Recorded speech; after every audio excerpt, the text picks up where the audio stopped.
More than 100 families are threatening legal action against the Fairport Central School District. Neighbors claim the district broke multiple promises in developing their new $11 million transportation center. News 10 NBC's Beth Cefalu is live in Fairport with why neighbors are so upset. Beth? Good evening, Brett and Jennifer. Now, this is a state capital project, so the district does not need any approvals from the town, but they did get 25% of their funding from taxpayers who tell me that they approved that money in exchange for a promise from the district that they would do everything that they can to mitigate the impacts on their community. For more than 3 decades, this neighbor lived alongside the Fairport Central School District Transportation Center. But for the first time in 34 years, she's able to see it clearly. There was always a screening of shrubbery and trees and what have you, so we couldn't really see them. But now that forested barrier blocking the view, light, and noise is gone. We did a tree survey, shows about 300 trees being removed.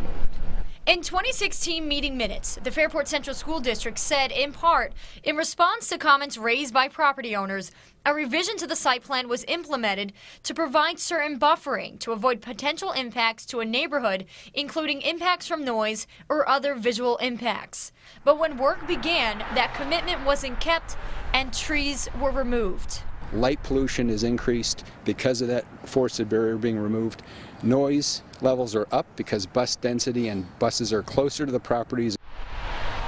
Neighbors are also upset by a new fuel pump resembling a gas station. It really wasn't until they built this, as we call it, the truck stop over here, that we became as concerned as we are now. Neighbors say the district will sit down about the concerns, but not until the $11.2 million project is complete this fall.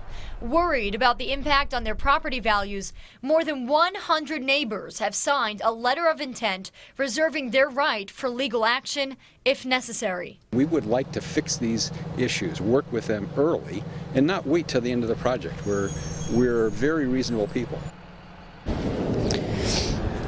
Now, we did reach out to the school district, but they didn't directly respond to the concerns by neighbors or the notice of claim that they have filed and signed up for.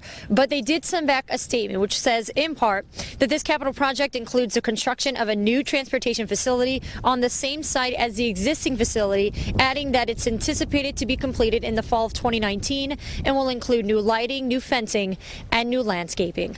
Live tonight in Perrington, Beth Cefalu for News 10 NBC. Thank you, Beth.